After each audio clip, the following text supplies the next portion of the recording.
Magandang araw, kabaryo. Kung sakali mang mapili ang kwentong ibabahagi ko, ay lubos kong ikagagalak at ngayon pa lang ay magpapasalamat na ako sa ating putihing narrator. Madalas akong nakikinig sa mga karanasang ipinapadala ng mga sender sa inyong channel. Dahil nga dito, ay nainganyo akong ibahagi sa inyo ang aking tunay na karanasan. Ang kwentong ibabahagi ko ay hango sa tunay na buhay. Karanasan ito ni Dima taong 2004 sa lugar ng Tanay, Rizal. Nang maranasan ko ang kababalaghang ito, ay nasa edad 18 na ako nang mangyari ang kakilakilabot na pangyayaring ikwento ko po sa inyo. Kung inyo pong pahihintulutan ay papalitan ko ang mga pangalang mababanggit sa kwentong ibabahagi ko sa inyong channel upang sa ganoon ay maprotektahan ko ang kanilang pagkatao. Dahil sa magpasa hanggang ngayon ay nandun pa rin naninirahan ang iba't pang mga kaibigan. Dahil sa hirap ng buhay, bagkus na pag-aaral ang unahin ko, ay huminto ako para matulungan ko ang aking ama sa paghahanap buhay. Dahil ito, sa may sakit ang aking ina at kailangan nitong uminom ng gamot sa kanyang pang-araw-araw. Namamasukan ako bilang trabahador sa isang farm ng mga manok. At ang mga manok na yon ay ang mga manok na nilalaban. Kasama ko dito ang aking kaibigan na itago na lang natin sa pangalang Joey. Malaki kasi ang sahod na sinabi sa aming dalawa ni Joey, kung kaya't hindi na namin iyon pinalagpas pa. Noong naroroon na nga kami, napagtanto kong malayo ito sa mga kabahayan at napapalibutan ito ng mga naglalakihang puno kung saan dito nakapwesto ang bahay ng mga manok. Kumbaga, kung i-describe ko sa inyo mga kabaryo, liblib na purok na iyon. Sa tansya ko nga ay mga nasa mahigit 30 minutos ang lalakarin namin bago marating ang mga kabahayan. Hindi naman kami nahirapan pagdating sa pagkain dahil libre naman iyon. At sa tuwing pumupunta ang amo naming lalaki sa pwesto, ay may bit-bit itong pangkonsumo naming mga trabahador sa loob ng ilang araw. Mabait rin ang amo namin at maayos makisama. Hindi rin ito madamot pagdating sa pagkain. At kapag may kailangan naman kami, ay mabilis lamang itong malapitan. Sa unang linggo ng pagtatrabaho namin, ay maayos naman. Hindi naman mahirap ang trabaho dahil aasikasuhin lang namin ang mga manok, papakainin at siguraduhing malinis ang kulungan ng mga manok. Kung minsan, papaliguan. At pagkatapos ay wala na.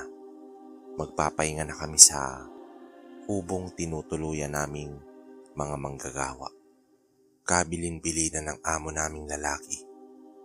Kailangan pagsapit ng gabi ay bantayan naming maigi ang mga manok.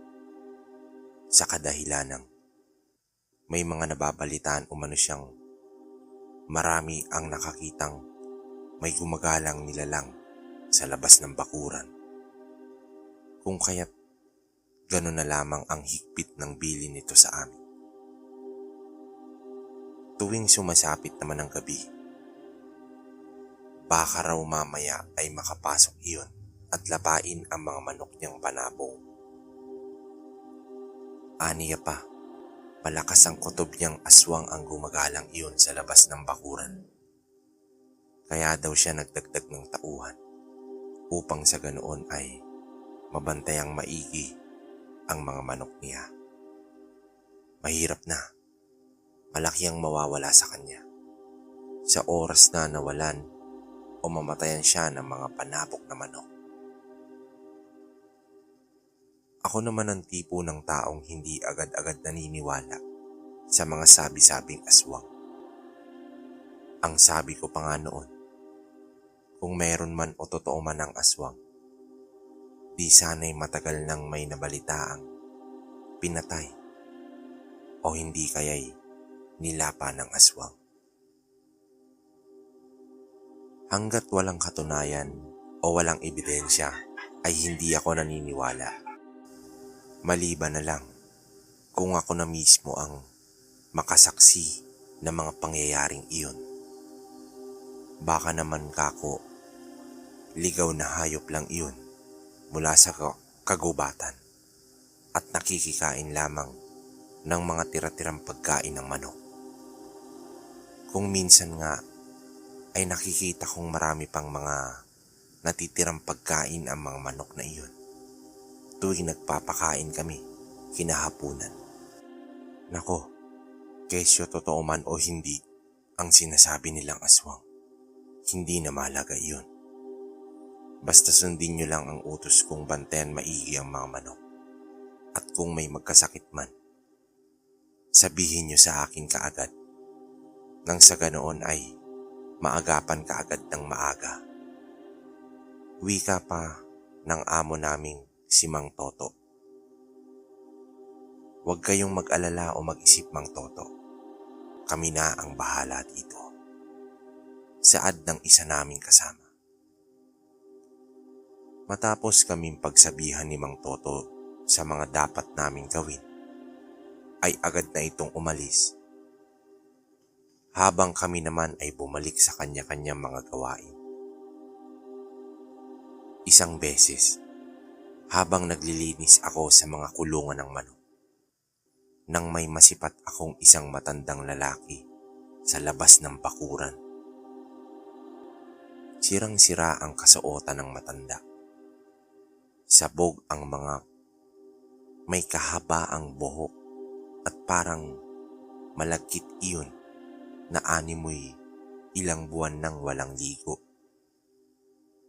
Sa unang tingin mo pa lang ay mapagkakamalan mo na itong pulubi o di kaya isang may kulang sa pag-iisip.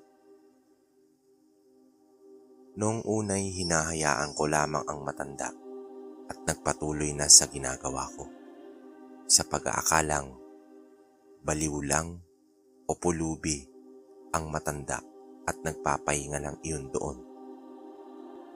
Nakayuko lang ang matanda at halos hindi na din gumagalaw sa kanyang kinatatayuan. Maya-maya pa, sa muling pagsipat ko sa matanda, ay nahuli ko itong masama ang tingin sa akin. Pailalim ito kung tumitig at tila ba parang may nagawa akong malaking pagkakamali sa kanya. Hindi ko napigilang kumabog ang dibdib at agad na iniwas ang paningin sa matanda nang magtama ang mata naming dalawa.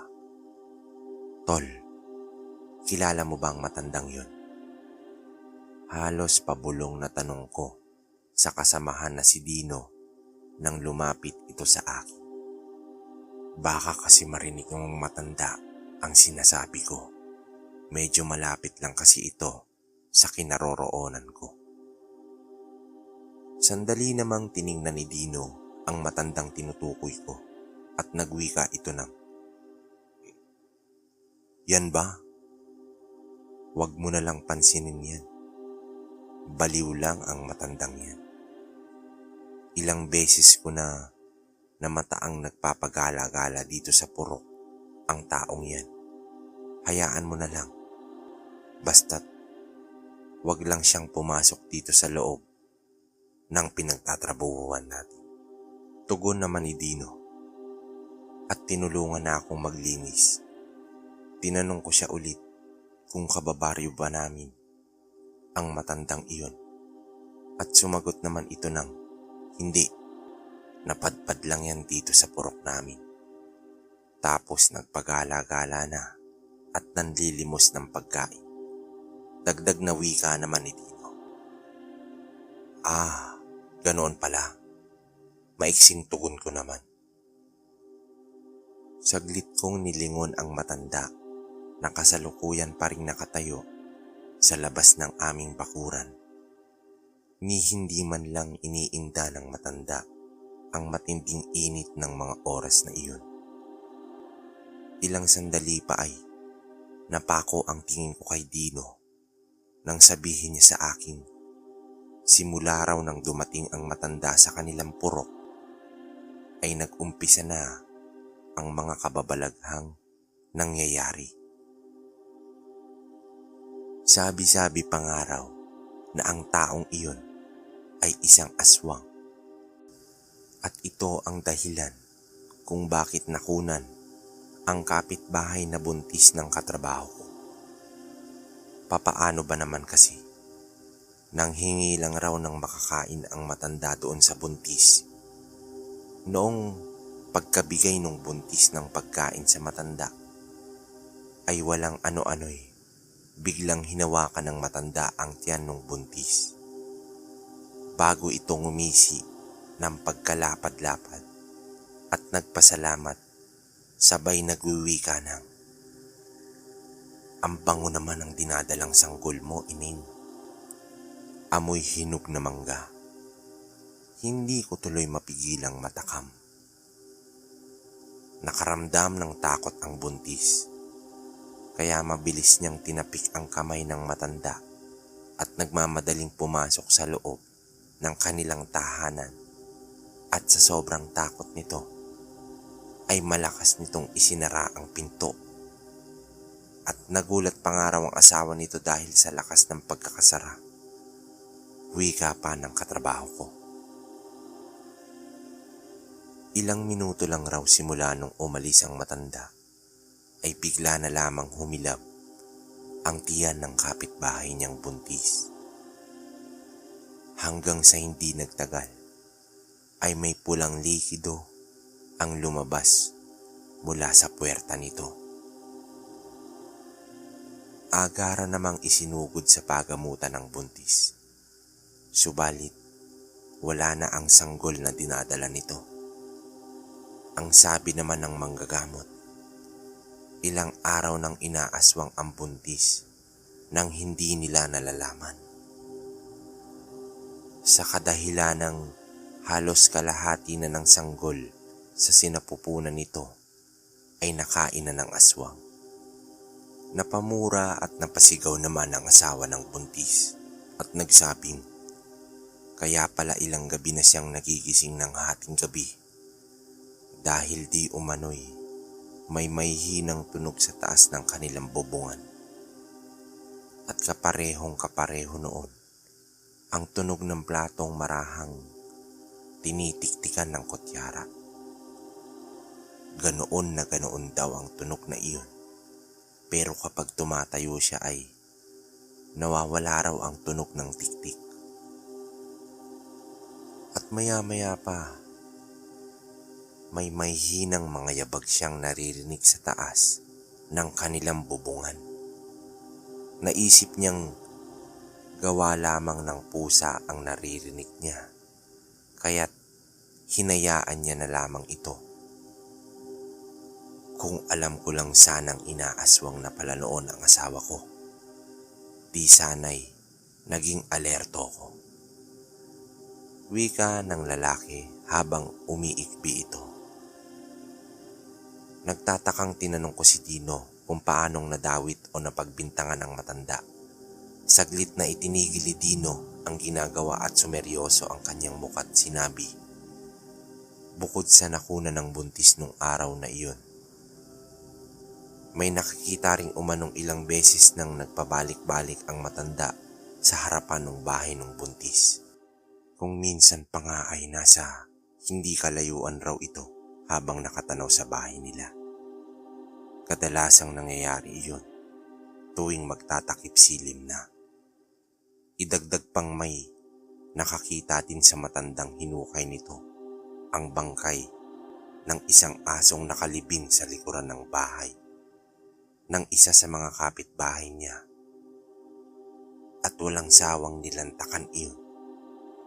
Simula nga noon ay naging bantog na aswang ang matanda, at tila ba iniiwasan na ito ng karamihan at ginagawang panakot sa mga kabataang ayaw makinig sa mga magulang nila. Kung pinagdududahan na pala yung aswang, bakit hindi nyo pa pinaalis dito sa lugar ninyo? Wika akong tanong sa kanya. Hindi ko alam. Siguro kasi wala pa namang nakakapagpatunay na aswang ang matandang iyon. Ang sabi naman ng iilan. Kaya kumain ng bangkay ng hayop ang matanda. Dahil nga sa baliw ito at marahil sa tindi ng gutom na sinasapit nito. Natigilan ako sa sinabi ni Tino at muling tiningnan ng matanda. Bahagya pa akong natigil sapagkat noong tingnan ko ulit ang matanda ay nakangiti na ito sa akin.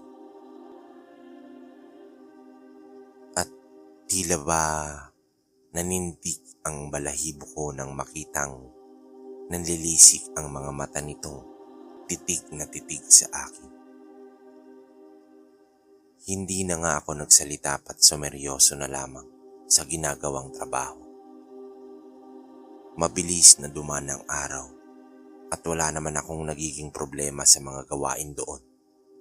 Yun nga lang, may mga gabing may mga nararamdaman akong kakaiba sa paligid at tila ba may nagmamasid sa akin.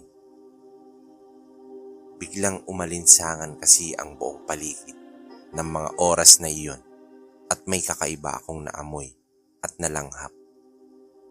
At parang pinaghalong amoy ebak ng kalabaw at imbornal ang umaalingasaw sa buong paligid. Dahil sa may mga pagkakataong pagod na pagod ako sa trabaho, kung kaya't wala pa mang ilang minuto mula magising ako ay muli na naman akong nakakatulog. Ngunit isang gabi, nagising na lang kami ng kaibigan kong si Joey dahil sa ingay na nagmumula sa labas ng aming tinutuluyan. Malakas ang pagkalabog na narinig ko sa bubungan at para iyong malaking pusa na mabilis na tumakbod tumalon papunta sa gilid ng bahay. Dahan-dahan naman akong tumayo para silipin sa siwang ng bintana kung ano nga ba ang ingay na naririnig namin. Ganoon din ang kaibigan kong si Joey. Napabalikwas ito ng bangon at nagmamadaling sumilip sa siwang ng bintana. Subalit hindi pa man ako tuluyang nakakalapit sa bintana, ay nakita kong umatras ng marahan pabalik ang kaibigan ko. Tol, anong nangyari? Anong nakita mo sa labas, ha? Tanong ko sa kanya sa pabulong na boses. Hindi nagsalita ang kaibigan ko at sa halip ay nakita ko siyang putlang-putla at nangangatog ang mga kamay. Tol, anong nangyari sa'yo? Pagtatakang tanong ko sa kanya. Nakailang beses na akong nagtatanong sa kanya kung ano ang nakita niya, pero nanatili pa rin siyang tahimik. Kaya naman, naglakas loob na lamang akong sumilip sa siwang, kung saan nakasilip kanina ang kaibigan ko upang sa gayon ay malaman ko kung ano ang dahilan ng takot na nararamdaman ng kaibigan ko. Noon ngang makasilip na ako sa siwang ng bintana, ay halos namutla ako't parang nawala ang ulirt ko. Nang makita ko ang kahindik-hindik at katakot-takot na nilalang. Nakadapa iyon sa lupa na parang hayop na nakahandang dumamba anumang sandali. Nagbabaga naman ang mga matang nakamulat habang naglalabas ng nakakapangilabot na huni. Maya-maya pa, pigil ang hiningang tiningnan ko ang nilalang. Nang sa walang sabi-sabi ay nakita ko si Dino at ang isa pa naming katrabahong nakatoka ng gabing iyon para magbantay sa mga panabong na manok. Walang pag-aalinlangang sabay-sabay nilang sinunggaban ang aswang at walang pagdadalawang isip na hinataw ng bitbit ni Dino na tabak ang nakakapangilabot na nilalang. Samantalang si Mang Toto naman ay ang 2x2 na kahoy na may isang dipa ang haba. Ilang sandali pa ay narinig kong sumigaw si Mang Toto kay Dino. Inutusan nitong itarak umano ni Dino ang bitbit nitong tabak upang sa ganoon ay mapuruhan nito ang aswang. Sa tuwing hinahataw kasi ni Dino ng taga ang aswang ay para lamang siyang nagtataga ng gulong ng sasakyan sa kadahilan ng sa bawat paglapat ng tabak sa katawan ng aswang ay tila ba tumatalbog ito na isang goma ni hindi man lang nasusugatan ng aswang.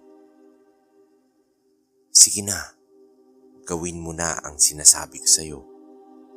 Sigaw pa ng katrabaho naming si Mang Ernesto. Nagmamadali na ngang itinarak ni Dino ang tabak sa lupa. Pagkatapos ay muli na naman niyang hinataw ng taga ang aswang at sa pagkakataong iyon ay nasugatan niya na ang nilalang. Sunod-sunod na pagtaga ang ginawa niya. Panay naman ang pag-atras ng nilalang habang umaangil. Buwisit ka. Sa dinami-raming pwede mong biktamahin, dito pa talaga sa teritoryong binabantayan namin. Alam mo ba kung gaano kamahal ang mga manok na binabantayan naming animal ka? Nanggigigil na wika ni Mang Ernesto at hindi tinitigilang hatawin ng 2x2 at iniampalos sa aswang ang hawak nitong kahoy. Makaraan lamang ang ilang minuto ay nakita kong bumulagta sa lupa ang aswang. Nagmamadali na akong umalis sa pagkakasilip at tinapik ang kaibigan ko. Sinabihan ko siyang napatay na nila Mang Ernesto ang aswang. Tara, puntahan natin sila. Aya ko kay Dino. Habang papalapit ako sa mga kasamaan ko, ay nakita kong may bahid ng likidong pula ang tabak na hawak-hawak ni Dino. Nang tuluyan na akong makalapit, ay tinanong ko sila kung ano ang nangyari sa nilalang na nakasagupa nila. Timbog na, maiksing tugon ni Mang Ernesto. Magsasalita pa sana ako, ngunit agad akong natigilan na makita ko ang bangkay na nakahandusay sa lupa. Teka, hindi ba't siya yung matandang sinasabi mong nagpapagala-gala dito sa purok ninyo? Baling na tanong ko kay Dino. Oo, siya nga. Ngayon napatunayan na talagang aswang ang matandang iyan. Aniya pa habang hindi inaalis ang pagkakatitig sa nakahandusay na matanda. Teka, patay na ba siya? Nahintakutang tanong ni Noel nang makalapit na ito. Tumango si Mang Ernesto at nagwika, tulungan umano namin siyang buhatin ng bangkay at ilibing naman sa labas ng bakuran. Doon sa may mayabong at masukal na damuhan. Dahil kung irereport pa sa barangay ang nangyari, ay malamang sa malamang makukulong silang dalawa ni Dino. Dahil alam naman daw naming hinding-hindi maniniwala ang mga tauhan sa barangay kapag sinabing aswang ang napatay nila. Dahil klarong-klarong bangkay na ang taong nakahandusay sa lupa't wala ng buhay. Matapos ngang sabihin iyon ni Mang Ernesto ay tinulungan na nga namin siyang buhatin ng bangkay at inilabas sa bakuran. Ilang oras din kaming naghukay ng lupa sapagkat inutusan kami ni Mang Ernesto na laliman ang pagkakahukay at itaob ang bangkay bago tabunan.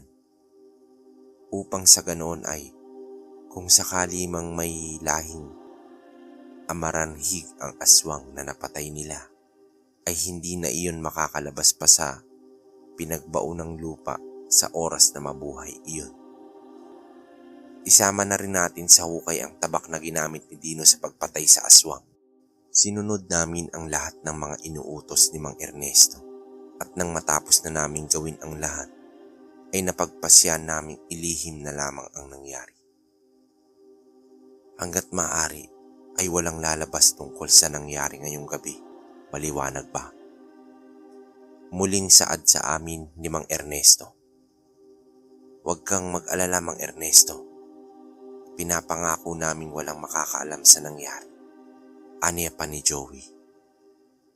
Bumalik na nga kami sa pahingahan at sa buong magdamag na iyon ay hindi kami nakatulog. Pinag-uusapan namin ang tungkol sa nangyari. Sa paglipas ng mga araw, linggo, ay wala na kaming nababalitaan pang kababalaghang nangyayari sa liblib na purok namin. Wala na rin akong nararamdamang kakaibang presensyang umaaligid tuwing gabi at nakakatulog na rin ako ng mahimbing. Nagtagal pa ako ng ilang buwan sa pinagtatrabahuan ko at sa awa ng taas ay wala na akong nararamdaman pang kababalaghan. Hanggang dito na lang po mga kabaryo. Naway mabasa niyo po ito at aantayin ko pong mapakinggan ito. Maraming salamat po. Okay, so opinion ko sa kwento ni Dima, no, taong 2004. Nangyari to sa Tanay Rizal. Tanay ba? Taytay. Tanay, Manukan sabi niya, di ba? So alam naman natin ngayon na hanggang ngayon nga buhay pa yung Manukan na yun sa Tanay. Siguro kung meron sa inyong nakatira o may kamag-anak sa Tanay, siguro alam niyo tong istorya na to.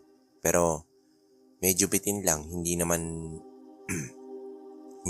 ganun kagrabe yung nangyari, pero base sa kwento ni Dima, kahit naman ako siguro, matatakot ako sa ganun. Saka yung may lahing Aramanhig, yun, trivia lang, no? Yung ganun kasing lahi ng Aramanhig o Alamanhig, basta yun. Hindi, di ba merong gabunan? Itong Aramanhig naman, ito yung pag namatay na, tapos may tendency na mabuhay pa sila. Kaya pinapabaliktad ni Mang Ernesto kasi naguhukay sila pag nabuhay sila. So, ang mangyayari dito is huhukay lang sila ng huhukay sa lalim na nakataob. Imbis kasi dun sa normal na paglibing sa tao na pwedeng lumabas, ganun ang pinagawa ni Mang Ernesto. Saka yun, kung okay sa inyo yung kwento ni Dima, comment kayo sa baba kung may karanasan kayong mga ganitong kwento. Pwede nyong i-message ako sa Google, sa Gmail, at babasahin natin yan. Kahit ano pa yan. Sa ngayon, ito muna ang kwento natin mga kabaryo. Maraming salamat sa patuloy ninyong pagsuporta sa aking channel. Naway pagpalain kayo palagi ng may kapal. Hanggang dito na lamang. Salamat.